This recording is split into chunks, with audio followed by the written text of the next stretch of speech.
Hello, everyone. Welcome back. Today, Harrison and I are going to be discussing Graham Hancock's latest book, America Before, The Key to Earth's Lost Civilization. And as the title suggests, what he is looking at in this very interesting, just furiously interesting book is the hidden history of the Americas, North and South America, the history that you're not taught in schools about the Native Americans, natives to North America, to Mexico, and to Brazil and the Amazon.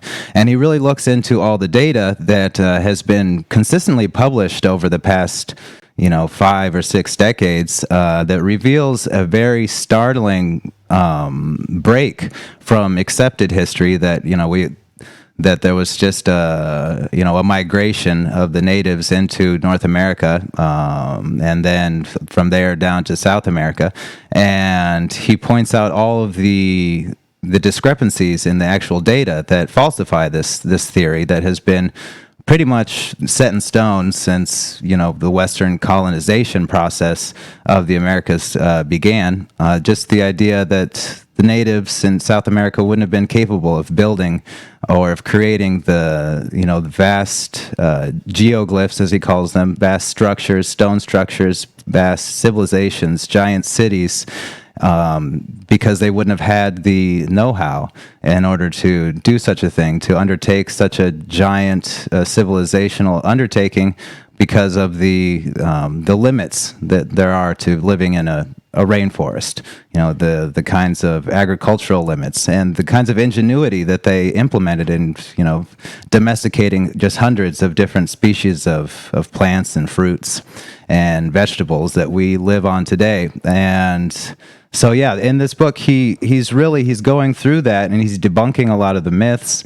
And he's looking at places like Serpent's Mound. He's looking at things like reminiscent of the Nazca lines and various other different kinds of artifacts that are found in the caves of Siberia, to caves of Chile or Peru or in the Amazon rainforest, and really tying it all together and giving us a much broader picture of what America was like, because we tend to still think of it as, the New World, that it was discovered in 1492. And then if you're a little bit more liberally minded, then you tend to think that, well, it's just a bunch of tribes, before then the West didn't discover it, but it was still populated by tribes that were not very advanced. But he goes and he blows that apart. And of course, Graham Hancock, as everybody knows, is his major hypothesis is that there was an advanced civilization that was straddled the globe at some point in the distant past, and that a lot of the mysterious artifacts, the wonders of the ancient world that we see, are either artifacts of that or artifacts of the knowledge that had been passed down over generations, that had been corrupted, but had been people continuously trying to replicate what was perhaps a golden age on the earth. So with that, Harrison, what do you think about the book? Well, maybe just a bit of background on Hancock, like you mentioned. Probably most of our listeners or viewers will be familiar with him to some degree. I mean, he got a big jump in popularity when he did the Joe Rogan podcast a couple of times in the last several years. But I think his first book, well, it wasn't his first book, but his first book on these that started him basically on this topic was Fingerprints of the Gods, I think in 1995, around there. And so that's when he first kind of went on record with this hypothesis of his about the a lost civilization, an ancient advanced civilization, as he put it, that, like you said, whose knowledge was then either passed down or spread among various cultures and ancient civilizations. So, the most typical being Egypt. You go into a New Age section in a bookstore and you'll find just dozens of books on ancient Egyptian civilization with all kinds of theories.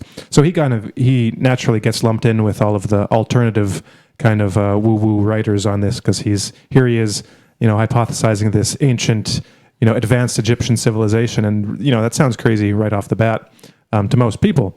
Well, or maybe not, because you do have a lot of people that watch History Channel, so maybe not so crazy on the face of it. But he's been developing these themes since since before he wrote that book in the early 90s. And so this is kind of like probably the culmination of his work on these topics. I get the impression reading this book that he kind of planned this one to be his last one, that he feels like he's kind of wrapped up his life's work. We'll see if he, writes anything else along the same line. But it seems like he's kind of come full circle and wrapped it up. Like this book is billed as the sequel to Magicians of the Gods, which was the sequel to Fingerprints of the Gods. These ones both came out in the last couple of years. And, in between then, he hadn't really written a lot on this kind of history and his kind of speculations on that. He wrote that book, Supernatural, on like ayahuasca, and then a bunch of novels on like ancient or Columbian era, just post-Columbian era, like Mexican civilization, and a bunch of stuff there. But he came back to these topics for Magicians of the Gods. I haven't read that one yet, but he talks about like Göbekli Tepe in Turkey and the Younger Dryas impact hypothesis, which he also gets to in this book. So he kind of puts it all together, and then in this book you can tell he's tying, throughout the book he ties what he's saying now to previous things he's written on this topic in Fingerprints and subsequent books. And first of all, I'll just say that I read Supernatural and thought there were some interesting bits in that, but I really just can't get behind his take on like psychedelics. I think he's kind of misleading himself and a bunch of others. I just, we won't get into that, but I don't agree with his take on psychedelics and his kind of like advocacy of the use. He's like super pro psychedelics. Like he's taken ayahuasca like 70 times and DMT like 15 times or something. And that's just not something that I would do for various reasons. But in this book in particular, he pretty much stays to the facts. And I found this, like, just to review the book, I thought it was really well done. He reads all the literature and he cites it, and it's basically like a pop science book. He's summarizing a vast body of literature, scientific literature, and just kind of making it accessible, which I think is a great service, because a lot of this stuff is new. A lot of it is not in the kind of, it's not in pop culture. It hasn't filtered down yet. He's the one that's actually doing this filtering to bring this like vast body of research down to the level where someone can just, a regular person can just go to the bookstore and buy this book and read about it. So from that perspective, I found a lot of the book just to be just pretty like rigorous reporting on just the state of research for various of these topics. And then just every once in a while, he'll throw in his speculation, and he's always really clear about it. Well, here's what I think this could mean. But for the most part, he just stays to the researchers, and he interviews like all these people. He talks to them and like kind of gets the inside scoop. So I think it's worth reading just for that, because like you said, he goes into such depth, and there's so much interesting information in here that you didn't learn in school, like about the peopling of the Americas. Like one of the trends he points out is that as research kind of develops and the kind of old dogmas die out, you get things are moving in a different direction, and it seems to be pushing back a lot of the like earliest possible dates earlier and earlier. So, for instance, like scientists, researchers, academics used to believe that the first Americans only came to America like 11,000 years ago, and then that got pushed back because there were these discoveries of the Clovis era people, named because of the name of the arrowheads, the spear, the Clovis points that they call them, that they found all over the place. So the Clovis area. Now those were the first people. And now that theory, which was like, he goes through all the scientific controversies and all of the backstabbing and the sniping and the meanness in the academic community about this, and like the gatekeepers, like the people who represent a certain theory and then just shut down anyone who will bring up any evidence, any kind of anomalies that might not support the current theory. And just how kind of nasty they are, and like academics are not morally virtuous people for the most part, just like everyone else. Like they're just as petty and small-minded as, the average petty, small-minded person you meet on the street. They just are more educated, so they have a higher opinion of themselves. That's, I think that would apply to about 99% of academics. But now even that theory, the Clovis first theory, as it was called, is kind of no longer the mainstream theory. There's still a few that hold on to it, but it's widely accepted now that there were people in the Americas before that. You look at the genetic evidence, for instance, and referencing back to David Reich's book, which I've recommended several times on the show before, that just came out last year, Who We Are and How We Got Here. Like his estimate, based on the genetic stuff, is something like 15 to 20,000 years or something like that. So significantly further back, twice as far back as the first 11,000 years ago theory. But now, like he shows in the book, there's some evidence, some archaeological sites that suggest an occupation of the Americas as far back as 130,000 years ago. Yeah, and that was a study that just came out, what was it, 2 years ago, last year? Might have been 2 years ago. I can't remember exactly. But the researcher that had found this, they first found this site. It was like a mastodon, bone that kind of triggered them to it, which was found during like a road construction project or something. So they call in the archaeologists, and then he kind of sat on the research for several years and didn't publish it because he wanted to be absolutely certain of it, because he knows when you publish something like this, immediately the entire academic community involved is going to shut you down and just say, well, that's impossible. You must be an idiot, essentially. But the thing about that, 130,000 years ago, that's as old as mitochondrial Eve is hypothesized to be. That's pre out of Africa, according to the mainstream timeline of the history of humanity. That's a long time ago.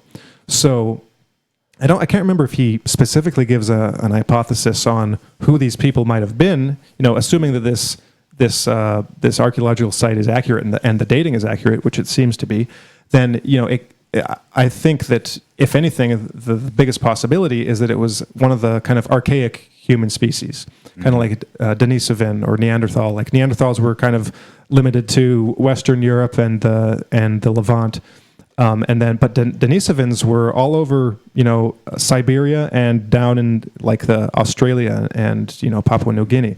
So maybe, who knows, maybe there were Denisovans over in the Americas over 100,000 years ago, because it seems like there was someone there at some time.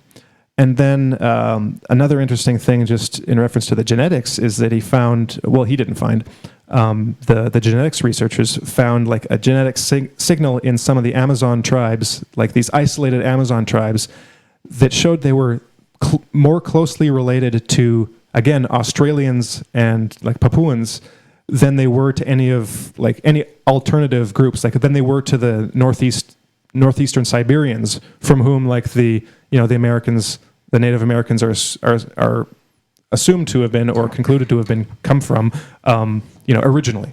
So right, so this was deep in the heart of the Amazon, right? They found this trace or this strong signal suggesting a strong connection to Australia in that area.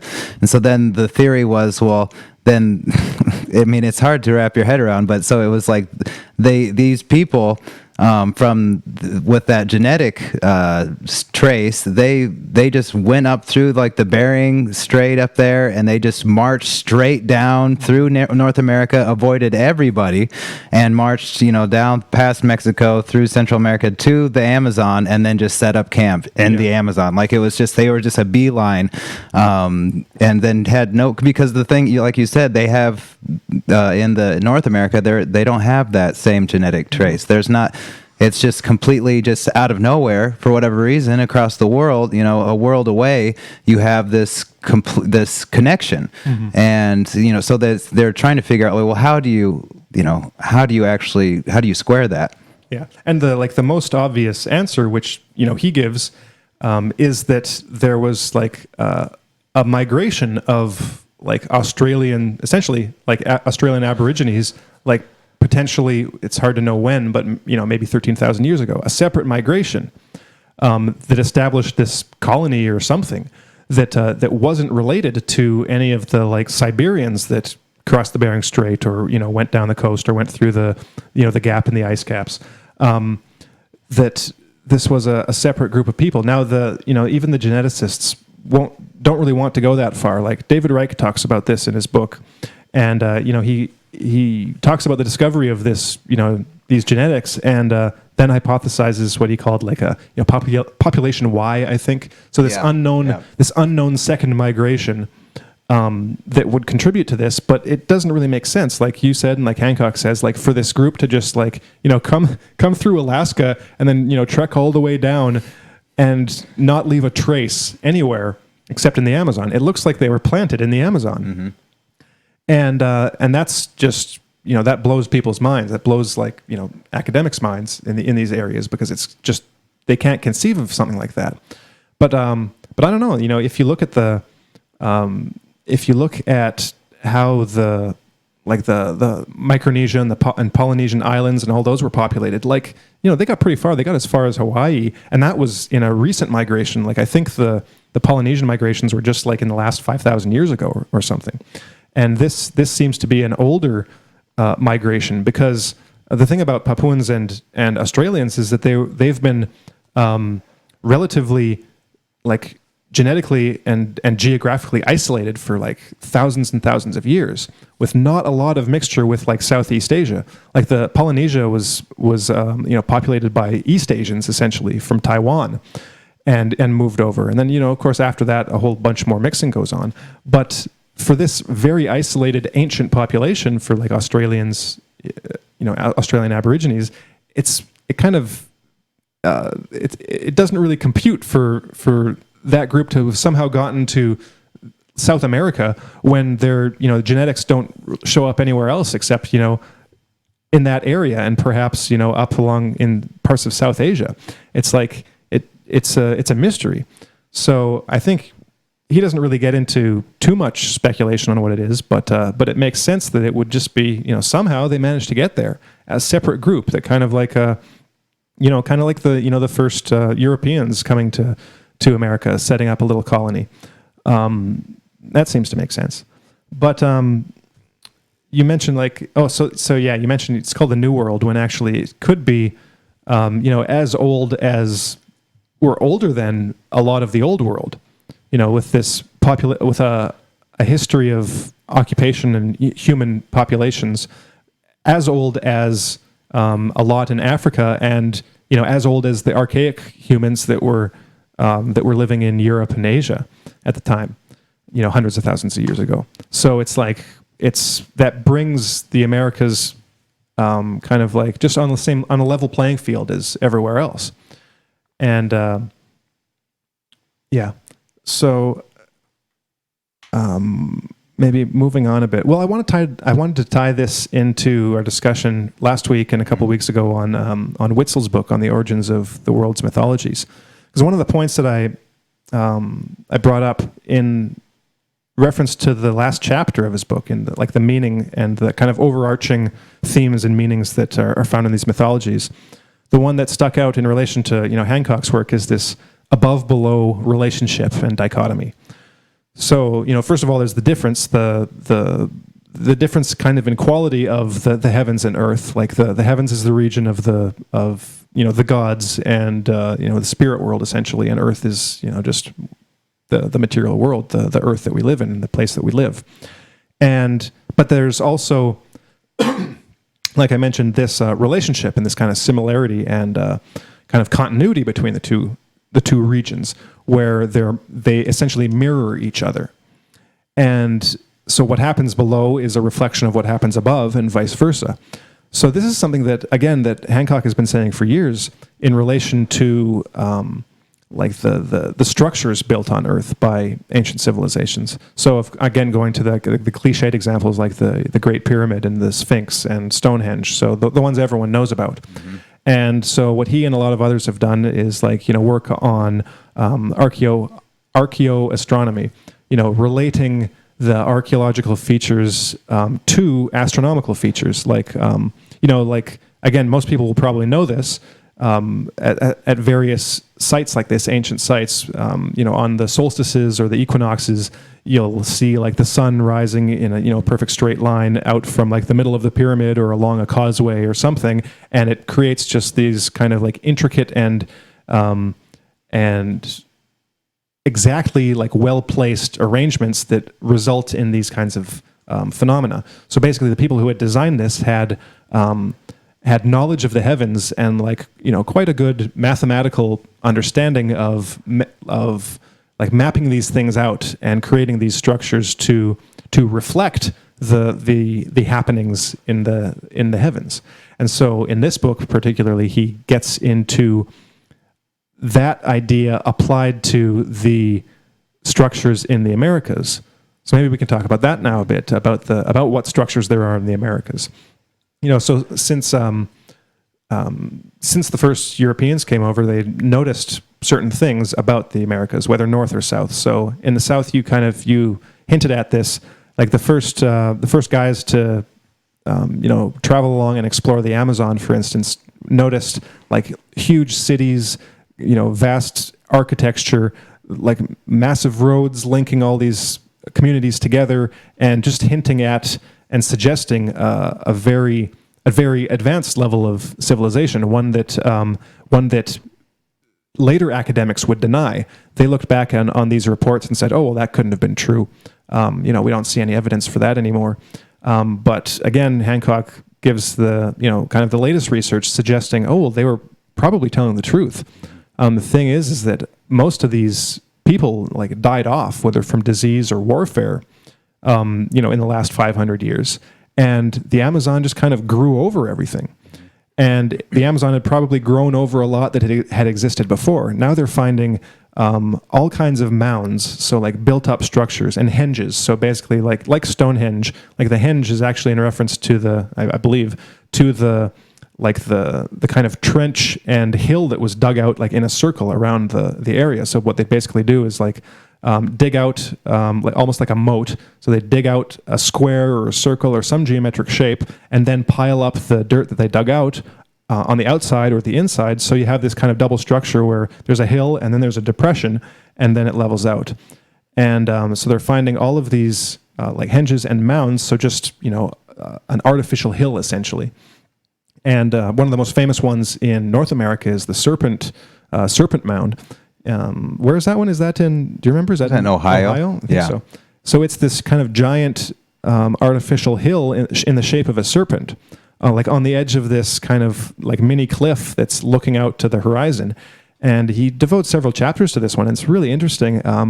Like over the years, the researchers analyzing this have found that actually the head of the snake is actually, again, one of these archaeoastronomical alignments where I can't remember if it's the solstice or the equinox, but at one time in the year, one of those important times, the sun rises right in the vision, in the line of sight with the snake, and even some of the curls in its body link out to these other of the 4 or 8 significant Earth sun alignments, basically.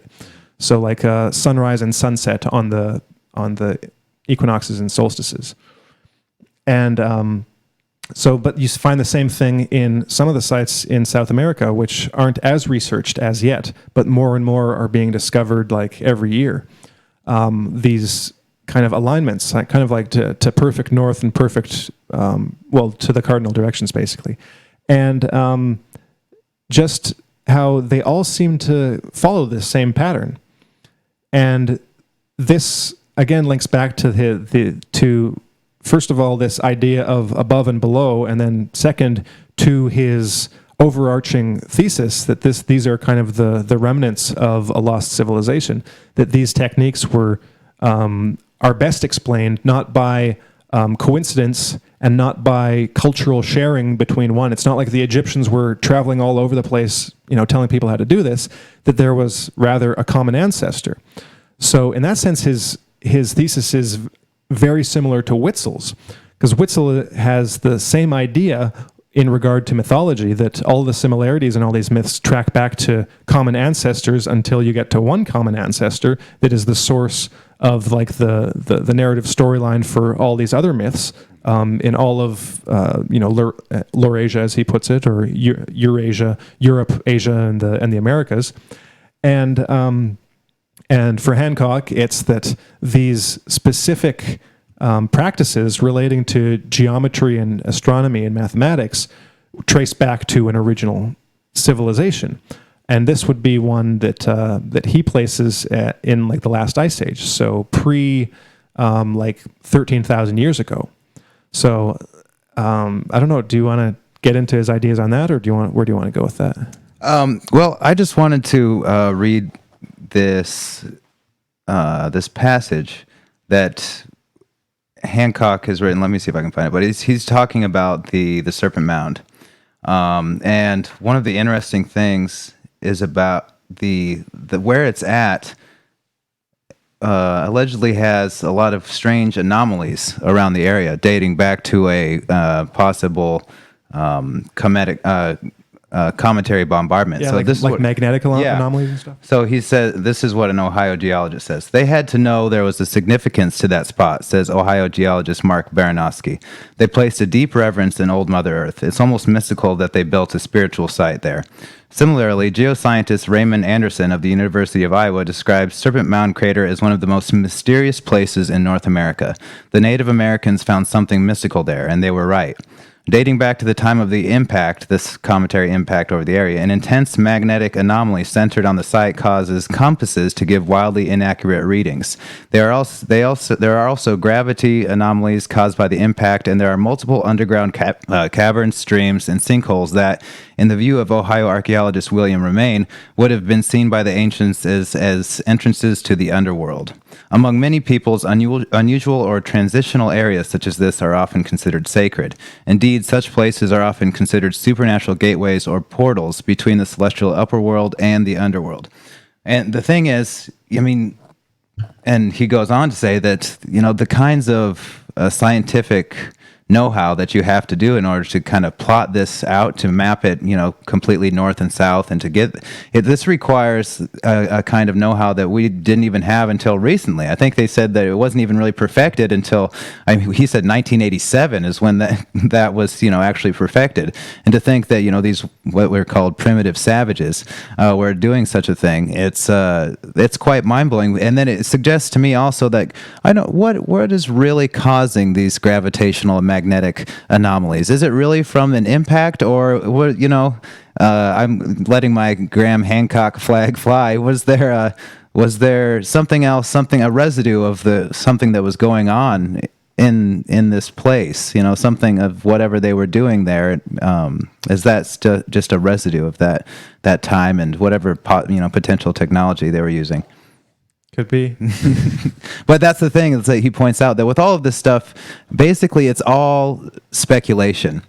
And as he says, every time you stick the spade into the ground, you're going to you could unearth your entire pet theory. And that's one of the biggest problems with archaeology in general, is that based on very limited data, a few bones and just and you're thinking about that, then you can create this whole storyline that is just in pure fantasy. Mm-hmm. It's just, and then you go down 2 more feet and you find out, oh, okay, so everything that I just said is just absolute nonsense. And, you see that happen time and time again, whether it was with Serpent Mound or like in the caves in Siberia. This is one of the really interesting stories about the Denisovans and the material they found in the caves. Like, one was a beautiful necklace, or not necklace, a beautiful bracelet. Mm-hmm. And it looked like it had been used by, or built with techniques that weren't exhibited until thousands of years later. So then they just said, well, that can't have actually existed at that time. But then they found even lower and older, and, by dating it older than that, they found this, what looked like a surgical needle made from bone. and it had like just like a microscopic tip. Like it looks just like a surgical needle, and that's even older than the bracelet. And these are in Denisovan caves. And so Graham Hancock, he says, well, I want to go look at these things for myself. So he goes, and then it turns out that these artifacts have been sent to Paris. And so then he says, well, fine, I'll go to Paris and look at them. And they said, well, they're no longer allowed, the public isn't allowed to look at them. It's an international team of archaeologists that are looking at this. So I think under the surface there's some kind of a crisis occurring. Maybe not a crisis, but there's intrigue. There's intrigue behind the scenes with archaeologists who are looking at the data, the actual raw data, and they're looking at it and they're just like, what the heck? We can't let this out.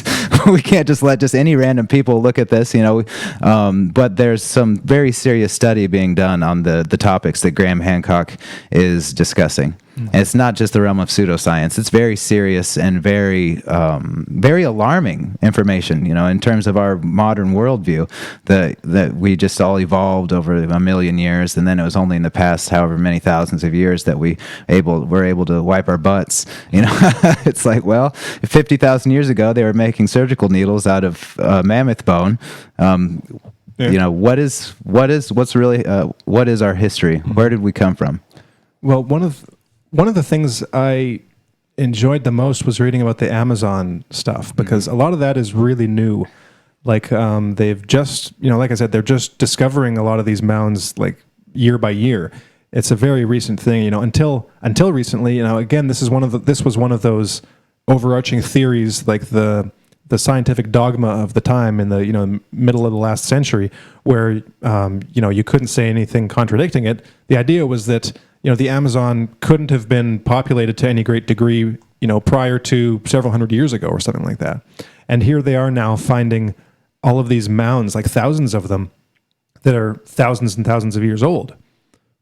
And then he gets into just a whole bunch of weird stuff, like the black dirt. Yeah, terra preta, like this black dirt, this black soil, because one of the reasons they thought that widespread agriculture in cities couldn't have existed back then was because the soil isn't very great in the Amazon. Like you can't farm on it repeatedly because the soil is really depleted. Like it doesn't offer the correct nutrition for growing crops like that.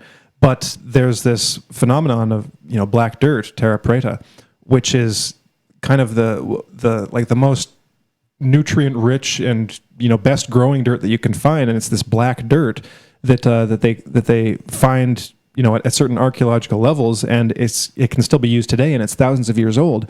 And the conclusion is that it was anthropogenic. It was made by humans. And I can't remember if this is the current theory, but this was or is like a prevalent theory that it was just kind of created by accident.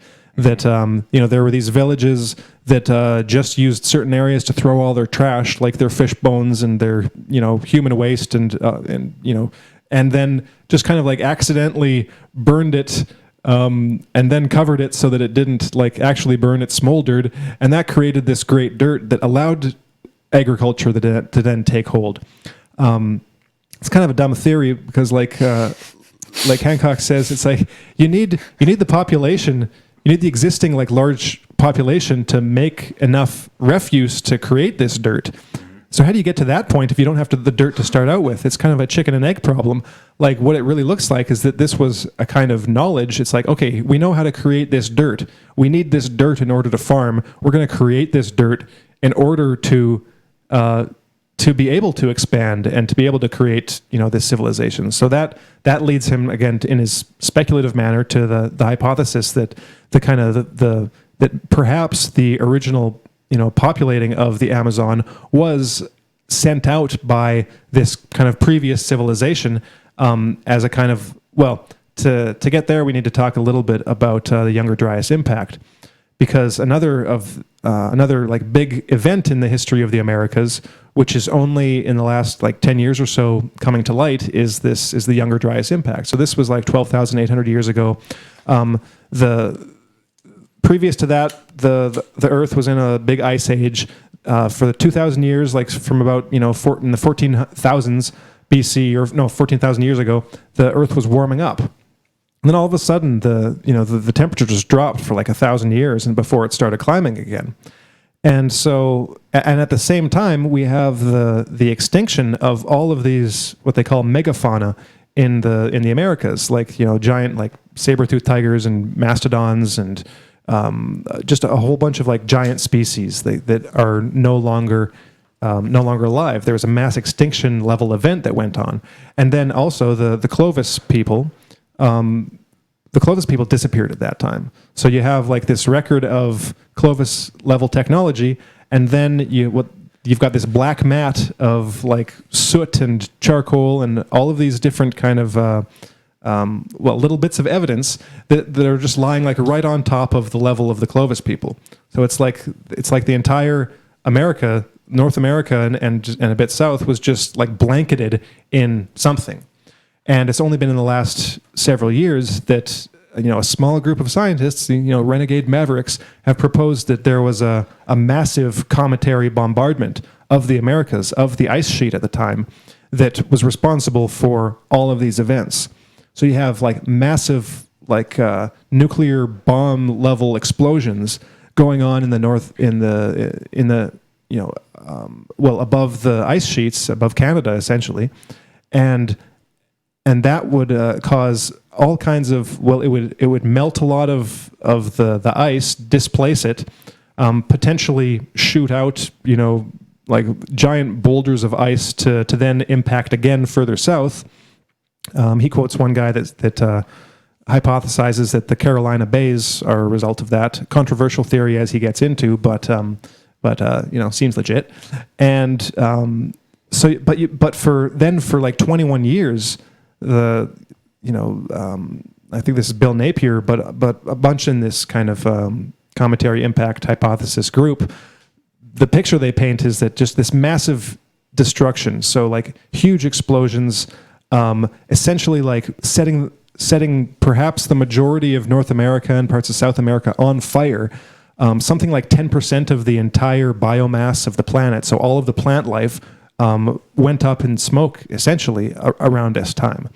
And so you have these massive explosions, so intense heat and burning, and then followed by like when these impact like bolides essentially happen, when these like meteorites and cometary fragments come through the atmosphere, they basically punch a hole through the atmosphere and suck in like the cold from space, which then flash freezes the region that was just previously in the past microsecond like on fire from this massive explosion. So you get massive heat and melting essentially, followed by extreme cold and freezing, and then from all of this like destruction, you get all of the particulate matter in the atmosphere, cometary dust and soot and all this stuff that will create a cosmic winter. Like nuclear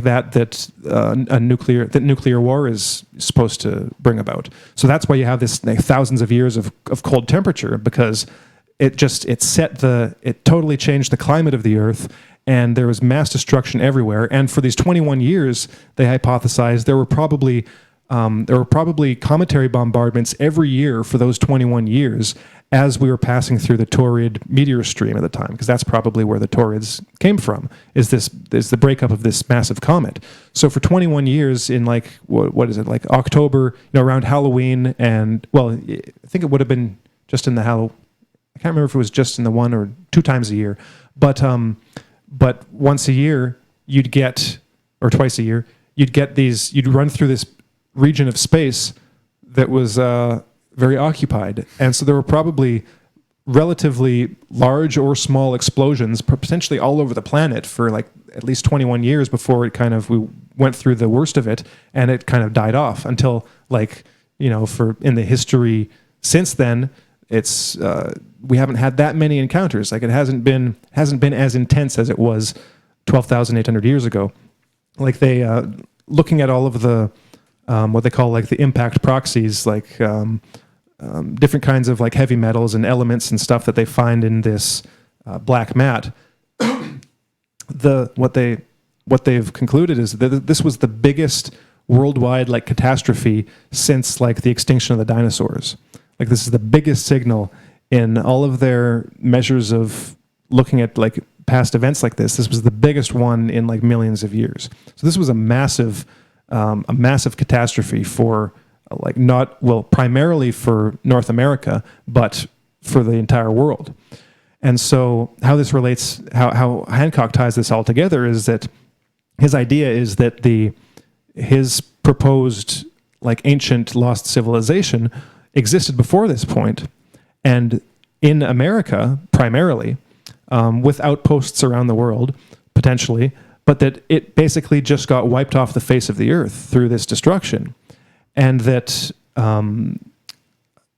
probably like one of the points he brings up is that back then the sea level was a lot lower, like tens of meters lower. If you can search on like Google Images, like ice age level or ice age like sea or ice age coastlines or something, and you'll see that the continents look pretty different. Some look similar, but some look remarkably different. Like Southeast Asia is like one landmass; it's not a bunch of islands, and the coastlines are all stretched out. And where are most cities historically and even currently? Well, they're on the coast. They're close to water. So when the ice caps like got destroyed and melted, and there was this rapid rise in water, well, all of the prime real estate got drowned, and they're underwater. And so most areas that would have been populated are kind of now off limits for archaeological research, because not many academics and scientists and universities go out and take scuba teams to look for this kind of stuff off the coasts of all these continents. Well, yeah, just to hammer on that point a little bit more before we go on, I just wanted to say that he points out that that's like just a worldwide problem with archaeology, is that a lot of these places, I mean, you really choose where you're going to look based on like the theory that you have. So if you have the theory that there is nothing to find in these kinds of areas because there was no such thing as like an advanced civilization or any kind of civilization, or like in the case of South America, they couldn't possibly have built these large cities, so we won't even look. Then what happens is that there's just the natural elements take over, like in the case of the Amazon, which he points out is like double the size of India. It's not that big, but it's roughly that much space covered in forest, covered in rainforest, and so difficult to navigate, difficult to get in. And if you don't think that there's any good reason for you to go in and spend all this time, your budget, and line up all the visas and all of the government approval to go in and start digging things up, you're not going to do it. And so there's this huge amount of area in, like you were saying, in this area that it used to be settled land, but is now underwater, and in the Amazon, and also in desert areas where there used to be, fertile land, abundant wildlife. It would be a prime place to go and look if you were, trying to see if perhaps people did, build cities, build, something there. You could go down and you could dig. But unfortunately, we're just, people that kind of science, it's not being done. No. And like when I was reading his idea, like, I think it's a cool idea. Like it's kind of, I like science fiction and fantasy, so it's kind of like a really cool sci-fi story that might actually be true. But so I'm reading this and I'm thinking, okay, well, if there was an advanced civilization that potentially had like the ability to, that was essentially global in some nature, had seafaring ability like he thinks that they did, then wouldn't you be able to see like the genetic traces? Because like one thing you learn from Reich's book is that like the hunter-gatherer populations that were alive during the Ice Age, they tend to be pretty identifiable. Like they don't mix very much. You can doing these studies, you can find, it was like for 30,000 years, the Western Europeans didn't mix with anyone else. And, same down in, Australia for a different amount of time, and up in, Eastern Asia. It's like, so how do you get these isolated groups that don't seem to have any kind of, worldwide cultural or genetic connections with each other? And how do you square that with this idea of a global, ancient, advanced civilization? Well, the idea he has, and I think it makes sense. I don't know if it's true or not. Is that the hunter-gatherers could have been like our relationship with like the Sentinelese in like the Andaman Islands, and a lot of hunter-gatherer populations up until recent centuries that were isolated. There were pockets of civilization, cities and big populations, and then there were all kinds of areas that were just populated by essentially hunter-gatherers. So he's saying that it's possible that that was the case back then for all these thousands of years. Potentially like an American or a small, or relatively small, but who knows how big, population that was advanced, but that was just kind of like all the other regions of Earth were habitated by like hunter-gatherers that didn't have an advanced level of technology, at least not as we think of it.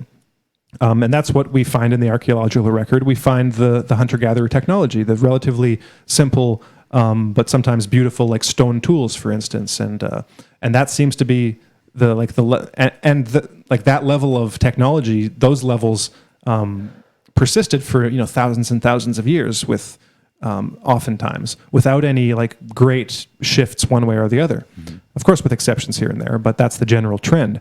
So it's like, in order for his hypothesis to be true, you'd need to have a relatively isolated group living in coastal areas, or like in North America that was just completely destroyed 13,000 years ago, and that didn't have much interaction, at least not perhaps interaction, but not much mingling of genes going on.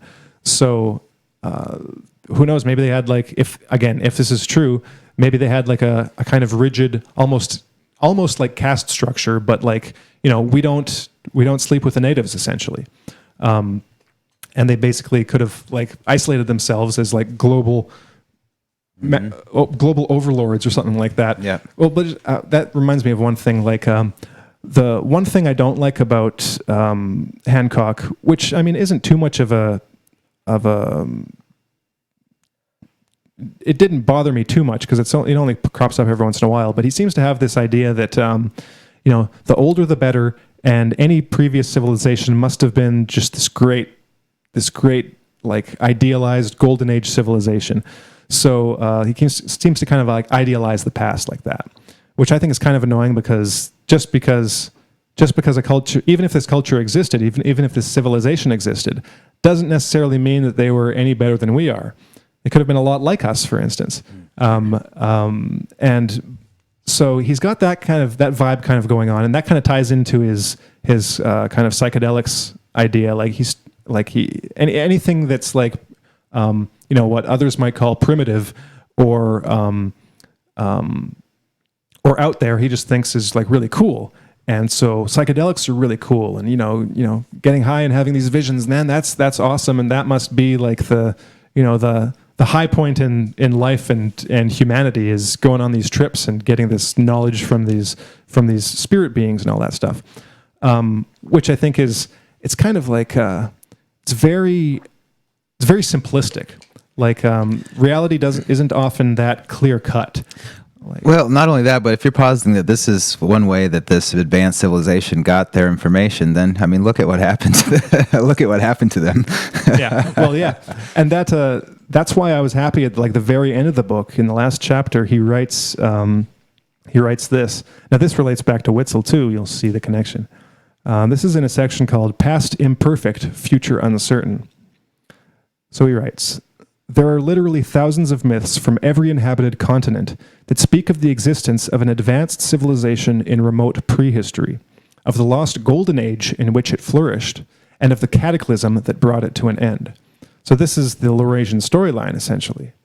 A feature shared by many of them, the story of Atlantis, for example, or of Noah's flood, is the notion that human beings, by their own arrogance, cruelty, and disrespect for the earth, had somehow brought the disaster down upon their own heads, and accordingly were obliged by the gods to go back to basics and learn humility again. We'll pause again. This is what we were talking about last week about the flood myths. And, I'd pointed out that it seems like that myth, the structure of that myth kind of inculcated and introduced the idea of, this idea of moral responsibility and of consequences for actions, individual and kind of global in nature. So he goes on, where does this sense of ancestral guilt come from, with its peculiar intimations of a mistaken direction taken by humanity in some remote period and purged by a global catastrophe? These are not the kinds of thoughts one would expect hunter-gatherers to devote much time to. A technologically advanced people, on the other hand, particularly if they had mastered the transmutation of matter, would have had vastly more potential for hubris and overreach. In the event of the cataclysmic downfall of their civilization, those who survived might well have reflected on their history and blamed themselves for what happened. Or, not necessarily blame yourselves, but you blame your ancestors. Same thing, essentially. But again, maybe a too rosy view of people. It's like, oh, they saw the error of their ways and repented. Well, maybe not. Well, who knows, he writes. Perhaps some hubristic excesses had occurred that would justify such speculations. A drift towards self-indulgent materialism, the introduction of human sacrifice, the appearance of a new and vigorously proselytizing cult denying the existence of the soul, the enslavement and exploitation of hunter-gatherer tribes, the arming of one group of hunter-gatherers, such as the Clovis, to give it a competitive advantage over others. There could be 1,000 reasons why the humbled survivors of a once powerful but now utterly destroyed civilization seeking refuge among hunter-gatherers might have arrived with a sense of guilt. So I thought that I was glad he wrote that, because it shows that he's actually thinking about it, and he's not kind of blinkered and blinded by his own vision of what the past must have been like. He's actually just speculating and saying, well, maybe it was this, well, maybe it was that. And he's tying it into these mythologies. And so that's that gets me to like a tension. There's like a similarity, but there's also a tension between Hancock and Witzel. So I don't know if Hancock's ever read Witzel. I haven't seen him reference him in this book or in any other place. But it seems like Hancock would probably trace back like the origin of all these stories to the destruction, the cataclysm, essentially, of the Younger Dryas impact 12,800 years ago. Witzel traces it back much further, pre-Younger Dryas to 40, 50,000 years ago, from the time of the first, basically from a time at which one population could spread that through all of the continents, essentially, by kind of a direct transmission and that branching phenomenon. So Hancock would, I guess Hancock would probably say, oh, well, there was this massive destruction and everyone wrote the same myths about it. But I think Witzel's probably more correct in the sense that the overall storyline probably existed, because you wouldn't get so many of the features of the storyline to be so similar. Like you'd have probably the extent of what you could have from that destruction would be, previous good times, massive destruction, and rebuilding. But you wouldn't get like Witzel points out, like the 4 generations of the gods and the individual creation myths of like the humans descended from the sun god and just kind of all of the specific features that Witzel gets into. I don't think you could have that. But definitely that event almost 13,000 of years ago would have kind of solidified all those myths and kind of reinvigorated them. It's like, oh, well, it would be seen as a playing out of the existing mythology.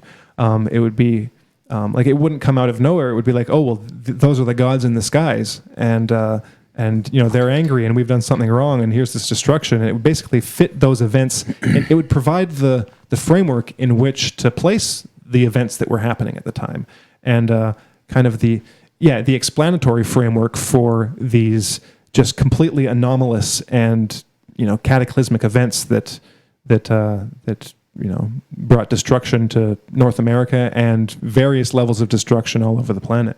Right, and a lot of those myths, a lot of the story, a lot of the features are pretty timeless too. I mean, you can see that they could go way back. I mean, and we don't know how many times cometary bombardment has just destroyed whatever humanity has built and left them cowering in caves. So we don't, I would imagine that it's been, it's more than just the whatever 12,000 years ago, and it maybe not even cometary bombardment, but just some sort of form of natural destruction, and things like materialism, just hubris, overreach, and imperial hubris. I mean, clearly, we live with these Laurasian storylines basically, and we've lived with them for eons, but we still do the exact same thing. I mean, if you know what I'm saying. It's very, very easy that such a myth predated this hypothetical civilization, and then afterwards, like you said, when everything came falling apart, it was just like, I guess the ancestors were right. Oh, I guess the myth, the morality, I guess they were right. But we were having such a fun time, so it didn't really think we thought we had actually finally beat them. Which that seems to be a recurring theme with humanity, is that we always think that now this time we've got it beat. We figured it out this time. Now we can have our cake and eat it too. We'll just quantum remolecularize it, and then something, and then everything comes falling down, and you realize that no, there's something much bigger to play, and the gods come to visit like 12,000 years ago, and just wipe everything out and give humanity a massive spanking, and then we just get started back on doing the exact same thing again. Just caught in this loop that seems to be recorded in myths and mythology, and then also recorded in the soil, in the dirt itself. If you go look, you can see time and time again this, the futility. One last thing. We're almost done, right? How are we doing for time? Okay. So one last thing that stood out to me that I thought was pretty remarkable was Hancock was at Moundville. And I can't remember where that is in the States. It might be, I think it's along the Mississippi somewhere. But he was at this Moundville site, and then he looked down at the placard that they had set up. Moundville's, a site of numerous, Native American mounds. And there he saw like this myth set out that, so he saw this myth, and it had some features that reminded him of Egyptian mythology. And then he spends 3 or 4 chapters going into these connections, which are just kind of like mind-boggling how similar these particular Native American myths are to certain Egyptian myths. And it has to do I'll see if I can just list them off the top of my head. Like they both thought that after death, the souls of the dead had, first of all, you had certain different souls, certain different types of souls. You had one soul that ascended into the heavens, one that stayed with you with your dead body. That's just one similarity. But that ascending soul had to get up to the heavens somehow, so it went up and it got in the Milky Way, and the Milky Way was like a path that it had to travel. But it had to leap up to the Milky Way. First of all, it leap up to the skies, and it did that by going to the west. In again both structures. So I'm going to try to give this just every feature that I list will probably be in both of these systems. So leap up to the skies into the Milky Way, and then it had to go through. Then your soul had to then go through a portal through to the underworld, through to the other side, essentially. And that portal was located in the constellation of Orion. So you had to get up to the Milky Way, get through the portal in Orion, and then you're in the other world, the underworld. And then once you're there, then you have a whole series of trials to get through in the afterlife. You have to defeat a whole bunch of monsters and evade all these nasty creatures, including one who's like the brain smasher or something like that. She's this female goddess or otherworldly demon, essentially, that is there to destroy your soul by smashing your brains. So you have to evade this nasty woman who's out to smash your brains in and out. And and then there's also a dog demon who's not actually a dog. He's like part all kinds of different animals, like hippopotamus and alligator and all this weird stuff. But he's also there to destroy your soul. And so that's only like a small fraction of the similarities, but both the Egyptians and the natives had this remarkably similar mythology and sequence and structure of the afterlife journey, essentially. And not only that, but how to prepare for the afterlife. You had to live your life in such a way that you could then pass through the trials of the afterlife and be judged worthy of continuing on and like taking your place in the heavens and whatever happens after that. Otherwise, your soul would be destroyed and you'd be utterly obliterated. So, not only similar beliefs in the afterlife and of the purpose of life and what to do and what to prepare for, but then these details like the portal in Orion, the portal in the constellation of Orion. It's like that one was just kind of like, well, that's pretty amazing. Just how many details, like small details like that, lined up perfectly. Like even just the idea that there's a portal in the heavens, and then it just happens to be in the constellation of Orion, and you get there by the same route along the Milky Way, and then once you pass through the portal, you encounter the same types of essentially like demon gods who are out to destroy your brains. It was, and again, more than that, it was just pretty remarkable. And he even gets into some more ideas like from the Egyptian myths about the history of this previous advanced civilization that destroyed, and then they sent out people to basically recreate the civilization anew. And one of the features of that was to create mounds on the ground, because the mounds were the earthly representations of the mounds in the sky, the heavenly mounds. So there were these correlations and like the inclusion of like geometry and relationships to astronomy, and all of these features are found in both these systems. And that's just what he deals with in this book, because in previous books I haven't read that he talks about, he finds these same features like all over the planet, which is pretty remarkable. But it at least provides a potential explanation for why these mounds existed, what their purpose was for. They were the earthly mirrors of the mounds in the heavens, and essentially like earthly portals to maybe regions where the connections between above and below were more permeable, so more access to the spiritual realms essentially, and that kind of is reflected in the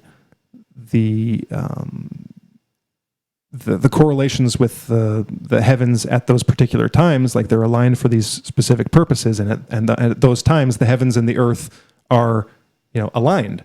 There's something kind of significant about that. I just thought it was cool that there were so many specific correlations between like Egyptians and Native Americans, which was just totally weird.